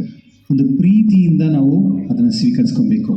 ದೇವರ ವಾಕ್ಯ ಕಡೆಯಲ್ಲಿ ಹೇಳ್ತಾರ, ಇದು ದೇವರ ವಾಕ್ಯ ಅನ್ನಂದರೆ ಯಾರೆಲ್ಲ ಬಂದು ಈ ಪೀಠದಲ್ಲಿ ಬಂದು ದೇವರ ವಾಕ್ಯವನ್ನು ಪ್ರೊಕ್ಲೈಮ್ ಮಾಡ್ತಾರೋ, ದೇವರ ವಾಕ್ಯವನ್ನು ಅದು ಕೊಡ್ತಾರೋ, ಅದು ಬಂದು ದೇವರು ಅವರನ್ನು ನೇಮಿಸಿ ಅವರ ಮುಖಾಂತರ ಜನಗಳಿಗೆ ಬಂದು ನನ್ನ ವಾಕ್ಯಗಳನ್ನು ನೀನು ತಲುಪಿಸು ಅನ್ನುವುದು ಶುಭ ಸಂದೇಶವನ್ನು ನಮಗೆ ಕೊಡ್ತಾರೆ.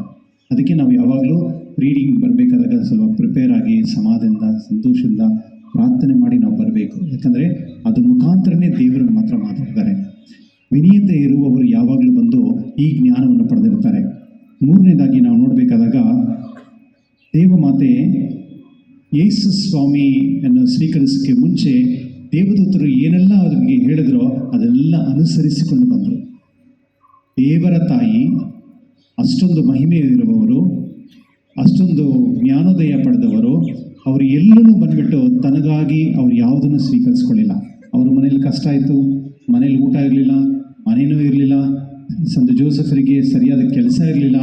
ನೀವು ಇವತ್ತೆಲ್ಲ ಏನೆಲ್ಲ ಕಷ್ಟಪಡ್ತಾ ಇದ್ದೀರೋ ಆ ಕಷ್ಟ ಎಲ್ಲನೂ ಬಂದು ದೇವಮಾತೆಯನ್ನು ಕಷ್ಟಪಡ್ತಾಯಿದ್ರು. ಅವ್ರಿಗೆಲ್ಲನೂ ಇತ್ತು, ಆದರೆ ಯಾವಾಗಲೂ ಅವ್ರು ಬಂದುಬಿಟ್ಟು ತನ್ನಲ್ಲಿ ಇದ್ದಂಥ ಅನುಗ್ರಹನ ಬಂದುಬಿಟ್ಟು ಮಿರಾಕಲ್ ಥರ ಮಾಡಿಕೊಂಡು, ಮ್ಯಾಜಿಕ್ ಥರ ಮಾಡಿಕೊಂಡು ಅವ್ರು ಊಟ ಮಾಡಿದ್ದಿಲ್ಲ. ನಮ್ಮ ಥರನೇ ಅವರು ಬಂದು ಎಲ್ಲನೂ ಅನುಸರಿಸ್ಕೊಂಡು. ಪ್ರಿಯ ಸಹೋದರ ಸಹೋದರಿ, ದೇವಮಾತೆಯನ್ನು ಪ್ರೀತಿಸುವವರು ಬಂದು ನಮ್ಮ ಜೀವನದಲ್ಲಿ ಬರುವಂಥ ವಿಷಯಗಳನ್ನ ನಾವು ಅನುಸರಿಸ್ಕೊಂಡು ಹೋಗಬೇಕು. ಅದನ್ನು ಬಂದು ನಮಗೆ ಒಂದು ಶಿಲುಬೆ ಥರನೇ ಇರ್ಬೋದು, ಅಥವಾ ಆ ಶಿಲುಬೆ ಬಂದು ನಮಗೆ ಅನುಗ್ರಹವಾಗಿ ಮಾರ್ಪಡ್ಬೋದು. ಒಂದು ವೇಳೆ ನಿಮ್ಮ ಮನೆಯಲ್ಲಿ ಏನಾದರೂ ಒಂದು ಕಷ್ಟನೋ ಪ್ರಾಬ್ಲಮ್ ಇತ್ತು ಅಂತ ಹೇಳಿದ್ರೆ ಪರವಾಗಿಲ್ಲ, ಅದನ್ನು ಬಂದು ನೀವು ಶಕ್ತಿಪೂರ್ವಕವಾಗಿ ನೀವು ಅದನ್ನು ಎದುರಿಸ್ಕೊಂಡು ಅದನ್ನು ಸ್ವೀಕಾರ ಮಾಡಿಕೊಂಡು ಹೇಗೆ ದೇವಮಾತೆ ತನ್ನ ಜೀವನ ನಡೆಸ್ಕೊಂಡು ಹೋದ್ರೋ ಆ ಥರ ತಗೊಂಡು ಹೋಗೋದಕ್ಕೆ ನಾವು ಪ್ರಯತ್ನಿಸಬೇಕು. ನಾಲ್ಕನೇದಾಗಿ ನಂಬಿಕೆ ಇದ್ದವರಿಗೆ ದಾರಿ ತೋರಿಸುತ್ತಾರೆ. ಯೇಸು ಸ್ವಾಮಿ ಅನುಗ್ರಹಗಳು ಬಂದುಬಿಟ್ಟು ನಮ್ಮೆಲ್ಲರ ಹತ್ರನೂ ಇದೆ, ಆದರೆ ವಿಶೇಷವಾಗಿ ದೇವಮಾತೆಯ ಅನುಗ್ರಹವನ್ನು ನಮ್ಮ ಹತ್ರ ಇರಬೇಕು. ದೇವಮಾತೆ ಇರುವಂಥ ಕ್ವಾಲಿಟೀಸ್ಗಳಲ್ಲಿ ನಾವು ನೋಡಿದಾಗ ಅವರು ಇದ್ದಂಥ ನಂಬಿಕೆ, ದೇವರ ಮೇಲಿದ್ದಂಥ ನಂಬಿಕೆ. ಒಂದು ಚಿಕ್ಕ ಹುಡುಗಿ 14-15 ವರ್ಷ ಇರ್ಬೋದು, ಗಾಬ್ರಿಯಲ್ ಏಂಜಲ್ ಬಂದು ಅವ್ರ ಹತ್ರ ಮಾತಾಡಬೇಕಾದಾಗ, ಆದರೆ ಆ ಸಮಯದಲ್ಲಿ ಬಂದು ಅವರು ನಂಬಿಕೆಯಿಂದ ದೇವರನ್ನು ಸ್ವೀಕರಿಸ್ಕೊಂಡ್ರು. ಇವತ್ತು ನಾವು ನಂಬಿಕೆ ಇದೆ, ಅದು ಇಲ್ಲದೇ ಥರ ಬಾಳ್ತೀವಿ ನಾವು. ಪ್ರಿಯ ಸಹೋದರ ಸಹೋದರಿ, ನಮ್ಮಲ್ಲಿ ಎಷ್ಟು ನಂಬಿಕೆ ಇದೆ ಅಂತ ನಾವು ಎವ್ಯಾಲ್ಯೂಯೇಟ್ ಮಾಡೋಕ್ಕಾಗುತ್ತಾ? ನಿಮ್ಮ ಹತ್ರ ಎಷ್ಟೊಂದು ವಿಶ್ವಾಸ ಇದೆ ಅಂತ ಮಾಡ್ಬೋದು, ಅದು ಮನಸ್ಸಾಕ್ಷಿಯಿಂದ ಮಾತ್ರನೇ ಮಾಡೋಕ್ಕಾಗೋದು, ಬೇರೆಯವ್ರು ಮಾಡೋಕ್ಕಾಗಲ್ಲ. ನಾವು ಇದೆಲ್ಲ ದೇವಸ್ಥಾನಕ್ಕೆ ಬಂದಿದ್ದೀವಿ, ಬಟ್ ಎಷ್ಟು ಜನ ನಾವು ಬಂದು ನಿಜವಾಗ್ಲೂ ನಾವು ದೇವರನ್ನ ಅರಿತುಕೊಂಡು ದೇವರ ಅನುಭವಿಸಿ ಅವರ ಜೀವನದಲ್ಲಿ ತಕ್ಕಂಗೆ, ನಮ್ಮ ಜೀವನದ ತಕ್ಕಂಗೆ ನಾವು ದೇವರ ವಾಕ್ಯ ನಡೆಸ್ಕೊಂಡು ಹೋಗೋಕ್ಕೆ ಸಾಧ್ಯ ಅಂತ ನಾವು ಚಿಂತನೆ ಮಾಡಿದಾಗ ಅದು ದೊಡ್ಡ ಕಷ್ಟನೇ. ಆದರೆ ನಮ್ಮ ಮನಸ್ಸಾಕ್ಷಿಗೆ ಗೊತ್ತು. ಇವತ್ತು ಮೊದಲನೆಯ ವಾಕ್ಯದಲ್ಲಿ ಪ್ರವಾದಿ ಹೇಳ್ತಾರೆ, ನೀವು ದೇವರ ಹತ್ರ ಸುಮ್ಮನೆ ಪ್ರಾರ್ಥನೆ ಮಾಡೋದಲ್ಲ, ನೀವು ಹೋಗಿ ಮತ್ತೊಬ್ಬರಿಗೆ ಯಾರಿಗೆ ಊಟ ಇಲ್ಲದೆಯೋ ಅಂಥವರಿಗೆ ಹೋಗಿ ನೀವು ದಾನ ಧರ್ಮ ಮಾಡಿ ಅದರಲ್ಲಿ ಭಾಗಿಯಾಗಿ ಮತ್ತೊಬ್ಬರ ಕಷ್ಟದಲ್ಲಿ ಭಾಗಿಯಾಗಿ ಅಂತ ಹೇಳ್ತಾರೆ. ಪ್ರಿಯ ಸಹೋದರ ಸಹೋದರರೇ, ಇವತ್ತು ನಾವು ಎಷ್ಟೋ ಸತಿ ಬಂದು ನಾವು ಮಾಡುವಂಥ ದಾನ ಧರ್ಮಗಳು ಬಂದು ನಮಗೆ ಹೆಸರು ಕೊಡುವಂಥದ್ದಾಗಿದೆ ಹೊರತು ಅದು ಬಂದು ಮತ್ತೊಬ್ಬರಿಗೆ ಪ್ರಯೋಜನಕರವಾಗಿ ಅವರು ಬಂದು ಅವರ ಜೀವನದ ಮೇಲೆ ಬರುವಂಥ ವಿಷಯಗಳನ್ನ ನಾವು ಮಾಡೋದಿಲ್ಲ. ಆದರೆ ದೇವಮಾತೆ ಬಂದು ಅವರ ಮುಖಾಂತರ ನಂಬಿಕೆಯನ್ನು ಹುಟ್ಟಿಸುತ್ತಾರೆ. ಅವ್ರು ಯಾರನ್ನೆಲ್ಲ ಬಂದು ನೋಡಿದ್ರು, ಯಾರನ್ನೆಲ್ಲ ಬಂದು ಅವರು ಆ ದರ್ಶನವನ್ನು ಕೊಟ್ಟರು, ಅವರ ಮುಖಾಂತರ ನಂಬಿಕೆಯನ್ನು ಸೃಷ್ಟಿ ಮಾಡಿದ್ರು. ಫ್ರಾನ್ಸ್ ದೇಶದಲ್ಲಿ ಒಂದೇ ಒಂದು ಮಗುಗೆ ಮಾತ್ರನೇ ಅವರ ದರ್ಶನ ಕೊಟ್ಟಿದ್ದು, ಆದರೆ ಕಡೆಗೆ 18ನೇ ಪೀರಿಯನ್ಸ್ ಆಗಬೇಕಾದಾಗ ಅಲ್ಲಿ ಬಂದು 20 ಲಕ್ಷ ಜನ ಇದ್ದರು ಅಂತ ಹೇಳ್ತಾರೆ. ಪ್ರಿಯ ಸಹೋದರ ಸಹೋದರಿ, ಇವತ್ತು ಲೋಕದಲ್ಲಿ ಬಂದು ಎಷ್ಟೋ ಜನಗಳು ಬಂದು ದೇವ ಮಾತನ್ನು ಹುಡ್ಕೊಂಡು ಹೋಗ್ತಾರೆ. ಯಾಕಂತ ಹೇಳಿದ್ರೆ ಅವ್ರು ಬಂದು ತುಂಬ ಗ್ರೇಟ್ ವರ್ಕ್ ಮಾಡಿದ್ರು ಅಂತಲ್ಲ, ಅವರಲ್ಲಿದ್ದಂಥ ನಂಬಿಕೆ, ಆ ನಂಬಿಕೆ ನಮ್ಮಲ್ಲೂ ಇರಬೇಕು ಅಂತ ನಾವು ದೇವರಲ್ಲಿ ಪ್ರಾರ್ಥಿಸಬೇಕಾಗುತ್ತದೆ. ಮತ್ತು ಕಡೆಯದಾಗಿ ತನ್ನ ಶರೀರವನ್ನು ಕಂಪ್ಲೀಟಾಗಿ ದೇವರಿಗೆ ಸಮರ್ಪಣೆ ಮಾಡಿದ್ರು. ನಾವು ಯೇಸು ಸ್ವಾಮಿನ ಶಿಲುಬೆಯಲ್ಲಿ ನೋಡ್ತೀವಲ್ಲ, ಆ ಶಿಲುಬೆಯಲ್ಲಿ ನೋಡೋ ಶರೀರ ಬಂದು ದೇವಮಾತೆಯದು. Complete blood is belongs to mother Mary. ದೇವಮಾತೆಯ ಶರೀರನೇ ಯೇಸು ಸ್ವಾಮಿ ಶರೀರ. ಯಾಕಂದರೆ ಇಟ್ಸ್ ಓನ್ಲಿ ಸಿಂಗಲ್ ಬ್ಲಡ್ ಅಂತ ಹೇಳ್ತೀವಿ. ಆ ದೇವಮಾತೆಯಲ್ಲಿರುವ ರಕ್ತನೇ ಯೇಸು ಸ್ವಾಮಿಯ ಶರೀರ. ಹಾಗಾದರೆ ಯೇಸು ಸ್ವಾಮಿಯ ಮುಖಾಂತರ, ದೇವಮಾತೆ ಮುಖಾಂತರ ನಾವು ಯೇಸು ಸ್ವಾಮಿನ ತಲುಪಬಹುದು, ಮತ್ತು ದೇವಮಾತೆ ಮುಖಾಂತರನೇ ನಾವು ಯೇಸು ಸ್ವಾಮಿಯನ್ನು ಅನುಭವಿಸಲು ಸಾಧ್ಯ. ಪ್ರಿಯ ಸಹೋದರ ಸಹೋದರರೇ, ಇವತ್ತು ನಾವು ಶುಭ ಸಂದೇಶನ ನೋಡುತ್ತೇವೆ. ನೀವೇ ಈ ಲೋಕಕ್ಕೆ ಉಪ್ಪು ಮತ್ತು ಬೆಳಕು. ಉಪ್ಪಿನ ಶ್ರೇಷ್ಠತೆ ಏನು? ಅದು ಯಾವಾಗಲೂ ತುಂಬ ಟೇಸ್ಟ್ ಆಗಿರುತ್ತೆ. ನೀವು ಉಪ್ಪಿಲ್ಲ ಅಂತ ಹೇಳಿದ್ರೆ ಅದು ಪ್ರಯೋಜನವೇ ಇಲ್ಲ. ನಾವೇನೇ ಊಟ ಮಾಡಿದ್ರು ಉಪ್ಪಿಲ್ಲದೆ ನಾವು ಊಟ ಮಾಡಿದ್ರೆ ಏನು ಪ್ರಯೋಜನ? ಎಲ್ಲ BP ಶುಗರ್ ಇರೋರೆಲ್ಲ ಬಂದ್ಬಿಟ್ಟು ಉಪ್ಪಿಲ್ಲದೆ ಊಟ ಮಾಡೋದು ತುಂಬ ಕಷ್ಟಪಡ್ತಾರೆ. ಅವ್ರಿಗೆ ಹೋಗಿ ಹೇಳಿ, ಅಯ್ಯೋ ಅದು ನರಕ ಅಂತ ಹೇಳ್ತಾರೆ. ಪ್ರಿಯ ಸಹೋದರ ಸಹೋದರಿ, ದೇವರು ನಮ್ಮೆಲ್ಲರನ್ನು ಬಂದು ಉಪ್ಪಾಗಿ ನಮ್ಮನ್ನು ಸ್ವೀಕರಿಸಿಕೊಂಡಿದ್ದಾರೆ. ಉಪ್ಪು ಯಾವಾಗಲೂ ಬಂದು ಮತ್ತೊಬ್ಬರಿಗೆ ಹೇಗೆ ಒಂದು ಟೇಸ್ಟ್ ಕೊಟ್ಟು ಅದು ಪ್ರಯೋಜನ ಆಗುತ್ತೋ ಅದೇ ಥರ ಕ್ರೈಸ್ತ ಧರ್ಮದಲ್ಲಿರುವ ಒಬ್ಬೊಬ್ಬರು ಬಂದು ನಾವೆಲ್ಲರೂ ಉಪ್ಪಾಗಿದ್ದೇವೆ. ನಾವು ಉಪ್ಪಾಗಿರೋದ್ರಿಂದನೇ ಮತ್ತೊಬ್ಬರಿಗೆ ಆ ಸಾಕ್ಷಿಯ ಮುಖಾಂತರ ನಮ್ಮ ಜೀವನದ ಮುಖಾಂತರ ನಾವು ಮತ್ತೊಬ್ಬರಿಗೆ ಬಂದು ಒಂದು ಜೀವನ ಒಳಪಡಿಸುವಂಥ ಉಪ್ಪಾಗಿದ್ದೇವೆ. ಅದು ಮಾತ್ರವಲ್ಲ, ಇವತ್ತಿನ ಶುಭ ಸಂದೇಶದಲ್ಲಿ ನೀವು ಬೆಳಕಾಗಿದ್ದೀರಿ ಅಂತ ಹೇಳುತ್ತದೆ. ಬೆಳಕಂತ ಹೇಳಿದ್ರೆ ಕತ್ತಲಲ್ಲಿರೋದು ಮಾತ್ರನೇ ಬೆಳಕಿನ ಅನುಭವ ಗೊತ್ತಾಗೋದು. ನೀವು ದಿಢೀರಂತ 9 ಗಂಟೆ 10 ಗಂಟೆಗೆ ಕರೆಂಟ್ ಆಫ್ ಆಗಿದ್ದರೆ ನೋಡಿ, AC ಇಲ್ಲ, ಸ್ವಲ್ಪ ಜನಕ್ಕೆ ಬಂದು ಫ್ಯಾನ್ ಓಡೋದಿಲ್ಲ, ಆ ಸಂದರ್ಭದಲ್ಲಿ ನಮ್ಗೆ ಗೊತ್ತಾಗೋದು ಕರೆಂಟ್ ವ್ಯಾಲ್ಯೂ ಏನಂತ ಅಲ್ವಾ. ಹಾಗೆ ನಾವು ಈ ಬೆಳಕು ಅನ್ನೋದು ಬಂದ್ಬಿಟ್ಟು ದೇವರು ನಮಗೆ ಒಂದು ವಿಶೇಷವಾದ ಒಂದು ಕರೆಯಾಗಿ ನಮಗೆ ಕೊಟ್ಟಿದ್ದಾರೆ. ಕ್ರೈಸ್ತರಲ್ಲಿ ಹುಟ್ಟಿದ ಜ್ಞಾನಸ್ಥಾನ ಸ್ವೀಕರಿಸಿದ ಒಬ್ಬೊಬ್ಬರು ನೀವು ಬೆಳಕಾಗಿದ್ದೀರಾ. ಯಾರಿಗೆ ನೀವು ಬೆಳಕು? ನಿಮಗೆ ನೀವೇ ಬೆಳಕು. ಯಾಕಂದರೆ ನೀವು ಸತ್ಯವನ್ನು ಮಾತಾಡಬೇಕು, ನ್ಯಾಯವಾಗಿರಬೇಕು, ಪ್ರೀತಿಸಬೇಕು, ಮತ್ತೊಬ್ಬರಿಗೆ ಸೇವೆಯನ್ನು ಸಲ್ಲಿಸಬೇಕು. ಅದಕ್ಕೆ ನೀವು ಬೆಳಕಾಗಿದ್ದೀರಾ. ನೀವು ನಿಮಗೆ ಮಾತ್ರ ಬೆಳಕಲ್ಲ, ನೀವು ನಿಮ್ಮ ಕುಟುಂಬದಕ್ಕೂ ನೀವು ಬೆಳಕಾಗಿದ್ದೀರಾ. ಒಬ್ಬರಿಗೊಬ್ಬರು ಬಂದು ಶ್ರಮಿಸಬೇಕು, ಒಬ್ಬರಿಗೊಬ್ಬರನ್ನು ಪ್ರೀತಿಸಬೇಕು, ಒಬ್ಬರೊಬ್ಬರನ್ನು ಸ್ವೀಕರಿಸಿ ಒಬ್ಬೊಬ್ಬರಿಗೆ ಸಹಾಯಕರವಾಗಿರಬೇಕು. ನೀವು ಬರೀ ನಿಮ್ಮ ಕುಟುಂಬಕ್ಕೆ ಮಾತ್ರ ನೀವು ಬೆಳಕಾಗಲ್ಲ, ನೀವು ಇಡೀ ಈ ಧರ್ಮಸಭೆಗೂ ಈ ಜಗತ್ತಿಗೆ ನೀವು ಬೆಳಕಾಗಿದ್ದೀರಾ. ಇದು ಯಾವಾಗಾದರೂ ನೀವು ಯೋಚನೆ ಮಾಡಿದ್ದೀರಾ? ದೇವರು ನಿಮ್ಮನ್ನು ಬೆಳಕಾಗಿ ಸ್ವೀಕರಿಸಿಕೊಂಡಿದ್ದಾರೆ ಅಂತ ಯಾವಾಗಾದ್ರೂ ನೆನೆಸಿದ್ದೀರಾ? ಪ್ರಿಯ ಸಹೋದರ ಸಹೋದರಿ, ನಿಜ ಏನಂತ ಹೇಳಿದ್ರೆ ಕ್ರೈಸ್ತ ಧರ್ಮದಲ್ಲಿ ಕಥೋಲಿಕ ಧರ್ಮಸಭೆಯ ಮುಖಾಂತರ ದೇವರು ಒಬ್ಬೊಬ್ಬರನ್ನು ಆಶೀರ್ವದಿಸಿ ನಮ್ಮನ್ನು ಉಪ್ಪನ್ನಾಗಿಯೂ ಮತ್ತು ಬೆಳಕನ್ನಾಗಿ ಆಶೀರ್ವದಿಸಿದ್ದಾರೆ. ನಾವು ಯಾವಾಗ ಬೆಳಕಿನಲ್ಲಿ ನಾವು ಬಾಳ್ತೀವೋ ಆ ಬೆಳಕು ಬಂದು ಮತ್ತೊಬ್ಬರಿಗೂ ದಾರಿದೀಪವಾಗುತ್ತದೆ. ಬೆಳಕು ಹೆಂಗೆ ಬರುತ್ತೆ? ನಾವು ದೇವರ ವಾಕ್ಯವನ್ನು ಸ್ವೀಕರಿಸಿ ಅದನ್ನು ಅನುಭವಿಸಬೇಕು. ಹೇಗೆ ಒಂದು ಫುಡ್ ಒಂದು ಇವತ್ತೆಲ್ಲ ಮೋಸ್ಟ್ಲಿ ಇಲ್ಲಿ ಬಿರಿಯಾನಿ ಎಲ್ಲ ಮಾಡ್ಬೋದು ಅಂತ ಕಾಣುತ್ತೆ ಅಲ್ವಾ? ಇಷ್ಟು ದಿನ ಎಲ್ಲರಿಗೂ ಯಾವಾಗ ಬಂದು ಒಂದು ಟೇಸ್ಟಾಗಿ ಫುಡ್ ನಾನು ತೊಗೊಬೇಕಾದಾಗ ಅದನ್ನು ನಾನು ಎಂಜಾಯ್ ಮಾಡಿ ನಾನು ಅದನ್ನು ಊಟ ಮಾಡೋದಕ್ಕೆ ಎಕ್ಸ್ಟ್ರಾ ನಾನು ತೊಗೊಳೋದಕ್ಕೆ ಇಷ್ಟಪಡ್ತೀನಿ. ಅದೇ ಥರನೇ ದೇವರ ವಾಕ್ಯ ಕೂಡ. ನಾವು ದೇವರ ವಾಕ್ಯ ನಮ್ಮನ್ನು ಸ್ವೀಕರಿಸ್ಕೊಬೇಕಾದಾಗ ಅದು ಬಂದು ನಾವು ಎಂಜಾಯ್ ಮಾಡಬೇಕು. ಅದನ್ನು ಬಂದು ದಿನನಿತ್ಯ ನಮ್ಮ ಜೀವನದಲ್ಲಿ ಬಂದು ಊಟ ಹೇಗೆ ಮಾಡ್ತೀವೋ ಆ ಥರ ದೇವರ ವಾಕ್ಯವನ್ನು ಸ್ವೀಕರಿಸಿ ಆ ವಾಕ್ಯದ ಮುಖಾಂತರ ನಾವು ಮತ್ತೊಬ್ಬರಿಗೆ ಬೆಳಕನ್ನು ಕೊಡುವಂಥ ಜ್ಞಾನವನ್ನು ನಾವು ಪಡಬೇಕು. ಪ್ರಿಯ ಸಹೋದರ ಸಹೋದರಿ, ತುಂಬ ಸಿಂಪಲ್ಲಾಗಿ ಹೇಳ್ಬೇಕಂತ ಹೇಳಿದ್ರೆ, ಹೇಗೆ ದೇವಮಾತೆ ಬಂದು ದೇವರಿಗೆ ವಿಧೇಯತೆಯಾಗಿ ದೇವರಿಗೆ ಒಂದು ತಾಯಿಯಾಗಿ ಮತ್ತು ಆ ಸಂದರ್ಭ ನೋಡಿ, ಆ ವೆಡ್ಡಿಂಗ್ ಅಟ್ ಕ್ಯಾನಾದಲ್ಲಿ ಬಂದುಬಿಟ್ಟು ದೇವಮಾತೆ ಬಂದು ಒಂದು ಪ್ರಾಬ್ಲಮ್ ಇರೋದನ್ನ ಬಂದುಬಿಟ್ಟು ಅವರೇ ಹುಡ್ಕೊಂಡು ಹೋಗಿದ್ರು. ಅಲ್ಲಿ ಯಾರು ಹೇಳಲಿಲ್ಲ ದೇವಮಾತೆಗೆ ನೀವು ಹೋಗಿ ಸಹಾಯ ಮಾಡಿ, ಇದು ಹೆಲ್ಪ್ ಮಾಡಿ ಅಂತ. ಸ್ವಲ್ಪ ಜನ ನಾವು ಹೆಲ್ಪ್ ಮಾಡಬೇಕಾದಾಗ ಅವ್ರೇನು ನನ್ನ ಕೇಳಲಿಲ್ಲ, ಅವ್ರು ಕೇಳಿದಾಗ ನೋಡ ನಾನು ಹೆಲ್ಪ್ ಮಾಡ್ತೀನಿ ಅಂತ ಹೇಳ್ತಾರೆ ಅಲ್ವಾ? ನಾವು ಹೇಳ್ತೀವಿ ಹಾಗೆ. ಆದರೆ ದೇವಮಾತೆ ನೋಡಿ ಅಲ್ಲಿರೋ ಒಂದು ಪ್ರಾಬ್ಲಮ್ನ ಹುಡ್ಕೊಂಡು ಹೋಗಿ ಯೇಸು ಸ್ವಾಮಿಗೆ ಹೇಳ್ತಾರೆ, ನೋಡು ಅಲ್ಲಿ ಒಂದು ಪ್ರಾಬ್ಲಮ್ ಇದೆ, ಅದು ಸರಿಪಡಿಸು ಅಂತ ಹೇಳ್ತಾರೆ. ಯೇಸು ಸ್ವಾಮಿ ನಾನು ಇನ್ನೂ ಟೈಮ್ ಬಂದಿಲ್ಲಮ್ಮ, ನೀನು ಯಾಕೆ ತಲೆ ಕೆಡಿಸ್ಕೊಂತೀಯ ಅಂತ ಹೇಳ್ತಾರೆ. ದೇವಮಾತೆ ಹೇಳ್ತಾರೆ, ಟೈಮ್ ಬಂದಿಲ್ಲ ಅದೆಲ್ಲ ಹೇಳ್ಬೇಡ, ಮೊದಲು ನೀನು ಮಾಡು ಅಂತ. ಹೇಗೆ ನೀವು ಮನೇಲಿ ಮಾತಾಡ್ತೀರಾ ಅದೇ ಥರನೇ ದೇವಮಾತೆ ಮಾತಾಡಿರ್ತಾರೆ ಅಲ್ವಾ? ಪ್ರಿಯ ಸಹೋದರ ಸಹೋದರರೇ, ದೇವಮಾತೆಯನ್ನು ಪ್ರೀತಿಸುವವರು ಬಂದು ಯಾವ ಮಹಿಳೆಗೂ ಏನೂ ದ್ರೋಹ ಮಾಡೋದಿಲ್ಲ. ಜ್ಞಾಪನ ಇಟ್ಕೊಳ್ಳಿ. ಇಲ್ಲಿ ಗಂಡಸರು ಎಷ್ಟು ಜನ ಇದ್ದೀರಾ? ಯಾರು ಬಂದು ದೇವಮಾತೆಯನ್ನು ಪ್ರೀತಿಸ್ತಾರೋ ಅವರು ಯಾವಾಗಲೂ ಮಹಿಳೆಯರಿಗೆ ಗೌರವವನ್ನು ಕೊಡ್ತಾರೆ, ಮಹಿಳೆಯನ್ನು ಪ್ರೊಟೆಕ್ಟ್ ಮಾಡ್ತಾರೆ. ಅದು ನಮ್ಮ ಕರ್ತವ್ಯ. ಧರ್ಮಸಭೆಯಲ್ಲಿರುವ ನಾವೆಲ್ಲರೂ ಬಂದು ನಮ್ಮ ಹೆಣ್ಣು ಮಕ್ಕಳು, ನಮ್ಮ ಕುಟುಂಬದಲ್ಲಿರೋರು ಮತ್ತು ಸುತ್ತಮುತ್ತ ಇರೋರು ಎಲ್ಲರನ್ನೂ ನಾವು ಬಂದು ಪ್ರೀತಿಯಿಂದ ಗೌರವದಿಂದ ನಾವು ಕಾಣಬೇಕು. ಒಂದು ವೇಳೆ ಕುಟುಂಬದಲ್ಲಿ ನಿಮ್ಮಲ್ಲಿ ಸಮಾಧಾನ ಇಲ್ಲ ಅಂತ ಹೇಳಿದ್ರೆ ಚೆಕ್ ಮಾಡಿ ನೋಡಿ, ಒಂದು ವೇಳೆ ನಾನು ಬಂದು ಎಲ್ಲರಿಗೂ ಗೌರವ ಕೊಡ್ತಾ ಇದ್ದೀನ ಅಂತ. ಒಂದು ವೇಳೆ ನಾವು ಗೌರವ ಕೊಟ್ಟರು ಅಂತ ಹೇಳಿದ್ರೆ ಆ ಸಮಯದಲ್ಲಿ ಖಂಡಿತವಾಗಿಯೂ ನಾವು ಬಂದು ಆ ಪ್ರೀತಿಯನ್ನು ಸ್ವೀಕರಿಸಿ ಪ್ರೀತಿ ಮುಖಾಂತರ ನಾವು ಬಾಳ್ಬೋದು. ಇದು ಇವತ್ತಿನ ಬಲಿಪೂಜೆಯಲ್ಲಿ ನಾವು ದೇವರಲ್ಲಿ ಪ್ರಾರ್ಥಿಸೋಣ. ಹೇಗೆ ದೇವಮಾತೆ ಈ ಲೋಕಕ್ಕೆ ಅವರೇ ಬೆಳಕು, ದೇವಮಾತೆಯಿಂದ ಮುಖಾಂತರನೇ ಬೆಳಕು ಈ ಲೋಕಕ್ಕೆ ಬಂದಿತ್ತು ಯೇಸು ಕ್ರಿಸ್ತರು. ಆದರೆ ಅದೇ ಸಮಯದಲ್ಲಿ ದೇವಮಾತೆನೂ ಬೆಳಕಾಗಿದ್ದರು. ಯಾಕಂದರೆ ಅದನ್ನೇ ಟಬ್ನೇಕಲ್ ಅಂತ ಹೇಳೋದು. ದೇವಮಾತೆನೂ ಕೂಡ ಒಂದು ದೇವಾಲಯ. ಆ ದೇವಾಲಯದಲ್ಲಿ ನಾವೆಲ್ಲರೂ ಒಂದು ಭಾಗಿಯಾಗಿದ್ದೀವಿ ಅಂತ ಹೇಳಿದ್ರೆ ಅದು ದೇವರ ಆಶೀರ್ವಾದ. ಇವತ್ತು ವಿಶೇಷವಾಗಿ ಲೂರ್ದು ಮಾತೆ ಆಶೀರ್ವಾದ ಈ ಕುಟುಂಬಗಳಲ್ಲೆಲ್ಲರಲ್ಲೂ ಇರಲಿ. ನೀವು ಯಾವಾಗಲೂ ದೇವಮಾತೆ ಹೇಗಿದ್ದರೋ ಅದೇ ಥರ ಆ ಪ್ರೀತಿ, ವಿನಯತೆ ಮತ್ತು ಮತ್ತೊಬ್ಬರಿಗೋಸ್ಕರ ಸಹಾಯ ಮಾಡುವ ಅನುಭವವನ್ನು ಸ್ವೀಕರಿಸಿ ನೀವು ಕೂಡ ಸಾಕ್ಷಿಗಳಾಗಿ ಈ ಧರ್ಮಸಭೆಯ ಮುಖಾಂತರ, ದೇವಮಾತೆಯ ಆಶೀರ್ವಾದ ಮುಖಾಂತರ ಎಲ್ಲ ಕಡೆ ನೀವು ಈ ಶುಭ ಸಂದೇಶ ಸಾರಿ ನೀವು ದೇವಮಾತೆಯ ಮಕ್ಕಳೆನಿಸಿಕೊಳ್ಳುವ ಗರ್ಭದಿಂದ ನಾವು ಬಾಳುವಂಥ ಆಶೀರ್ವಾದ ದೇವರು ನಮ್ಮ ಕೊಡಲಿ ಎಂದು ಬಲಿಪೂಜೆಯಲ್ಲಿ ಪ್ರಾರ್ಥಿಸೋಣ.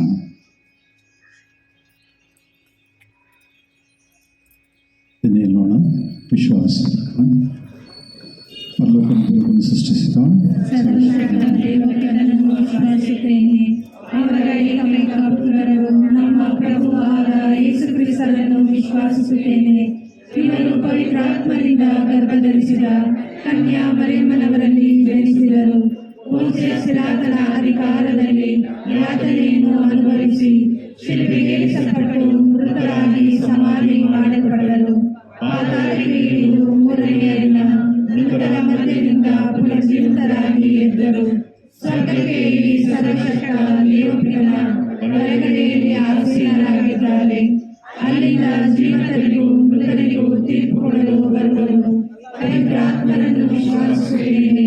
ಪವಿತ್ರ ಕಥೋಲಿಕ ಧರ್ಮಸಭೆಯನ್ನು, ಸಂತರ ನಿಯಮಿತೆಯನ್ನು ವಿಶ್ವಾಸಿಸುತ್ತೇನೆ. ಪಾಪ ಪರಿಹಾರವನ್ನು ವಿಶ್ವಾಸಿಸುತ್ತೇನೆ. ಮೃತರ ಪುನರುತ್ಥಾನವನ್ನು ವಿಶ್ವಾಸಿಸುತ್ತೇನೆ. ನಿತ್ಯ ಜೀವವನ್ನು ವಿಶ್ವಾಸಿಸುತ್ತೇನೆ. ಆಮೆನ್. ಈತರಿಗೆ ನೀವೇ ಉಪ್ಪು, ಜಗತ್ತಿಗೆ ನೀವೇ ಜ್ಯೋತಿ ಎಂದು ಬೋಧಿಸುವುದರ ಮೂಲಕ ಪ್ರಭು ಯೇಸು ನಮಗೆಲ್ಲರಿಗೂ ನಿಜ ಕ್ರೈಸ್ತರಾಗಿ ಬಾಳಲು ಕರೆ ನೀಡಿದ್ದಾರೆ.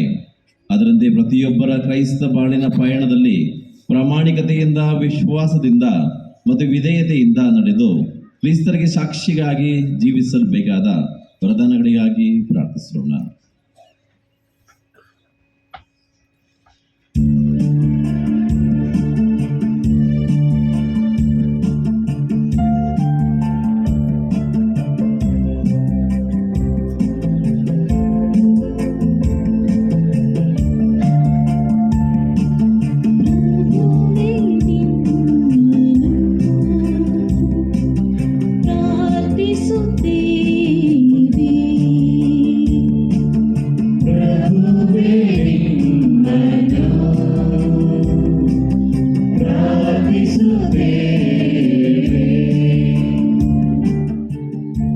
ವಿಶ್ವಗುರು ಲಿಯೋ, ನಮ್ಮ ಮಹಾಧರ್ಮಾಧ್ಯಕ್ಷರು ಹಾಗೂ ಎಲ್ಲ ಧರ್ಮಾಧ್ಯಕ್ಷರು, ಯಾಜಕ ಬಳಗದವರು, ಧಾರ್ಮಿಕ ಸಹೋದರ ಸಹೋದರಿಯರು, ಕ್ರಿಸ್ತರ ಕರೆಗೆ ಓಗೊಟ್ಟು ಪ್ರೀತಿ, ತ್ಯಾಗ, ಕ್ಷಮೆ ಮತ್ತು ಸೇವೆಯ ಮಾರ್ಗದಲ್ಲಿ ನಡೆದು ಕ್ರಿಸ್ತರನ್ನೇ ಪ್ರತಿನಿಧಿಸಿ ಇತರರ ಬಾಳನ್ನು ಬೆಳಗಿಸುವಂತೆ ಪ್ರಾರ್ಥಿಸೋಣ.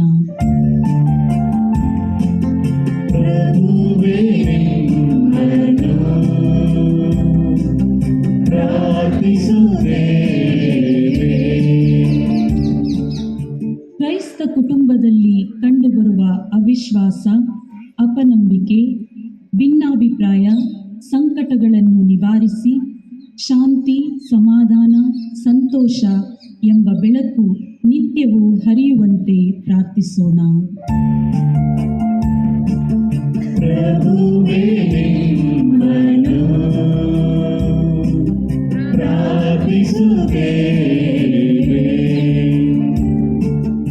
ಇಂದು ನಮ್ಮ ಕುಟುಂಬದಲ್ಲಿರುವ ಯುವಕ ಯುವತಿಯರು ಕ್ರಿಸ್ತರ ಭಕ್ತಿ ವಿಶ್ವಾಸದಲ್ಲಿ ಬೇರೂರಿ ಮೌಲ್ಯಗಳಾದ ಸತ್ಯ, ನ್ಯಾಯ, ನೀತಿಗಾಗಿ ಪ್ರಾಮಾಣಿಕತೆಯ ಮಾರ್ಗದಲ್ಲಿ ಹೆಜ್ಜೆ ಇಡುತ್ತಾ ಕ್ರಿಸ್ತರೆಂಬ ಬೆಳಕಿನ ಕಿರಣಗಳನ್ನು ತಮ್ಮ ಮೂಲಕ ವಿಶ್ವದ ಮೂಲೆ ಮೂಲೆಗೂ ಹರಡಲೆಂದು ಪ್ರಾರ್ಥಿಸೋಣ.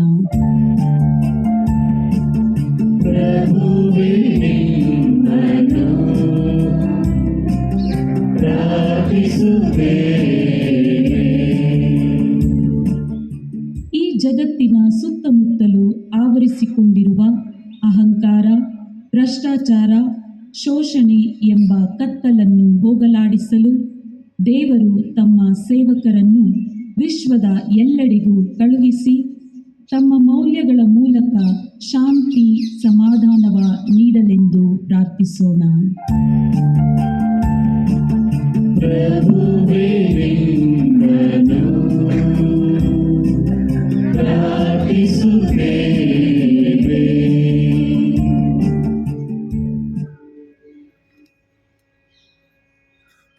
ಕೆಲಕಾಲ ಮೌನವಾಗಿದ್ದು ನಮ್ಮೆಲ್ಲರ ಪ್ರತ್ಯೇಕ ಅಭಿಪ್ರಾಯಗಳಿಗಾಗಿ ಪ್ರಾರ್ಥಿಸೋಣ.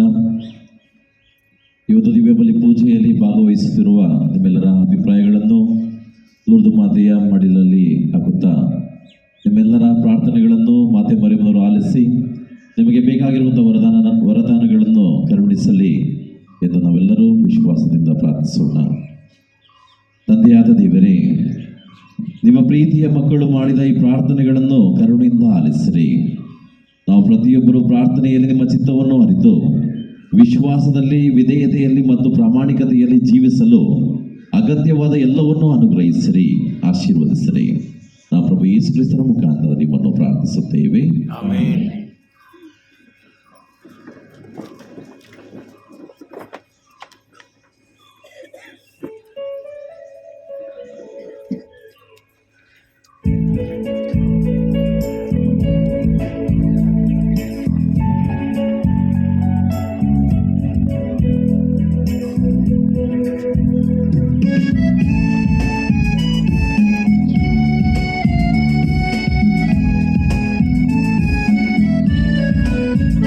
ಬಲಿಪೀಠಕ್ಕೆ ಬಂದಿದೆವು,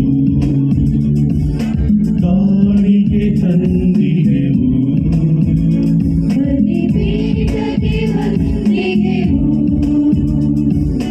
ಕಾಣಿಕೆ ತಂದಿದೆವು. ಜೀವನ ದುಃಖ ಬವಣೆಗಳ ನಿನಗೆ ಅರ್ಪಿಸೆವು. ಜೀವನ ದುಃಖ ಭವನೆಗಳ ನಿನಗೆ ಅರ್ಪಿಸೆವು. ಸ್ವೀಕರಿಸೋ ತಂದೆ ಬಾಳ ಬಣೆಯ. ಸ್ವೀಕರಿಸೋ ತಂದೆ ಬಾಳಬಡಿಯ. ಅರ್ಪಿಸಲೆಂದೇ ತಂದಿದೆ ಎನ್ನ ತನು ಮನಧನವ. ಅರ್ಪಿಸಲೆಂದೇ ತಂದೆ ನಿನ್ನದನು ಮನದನವ.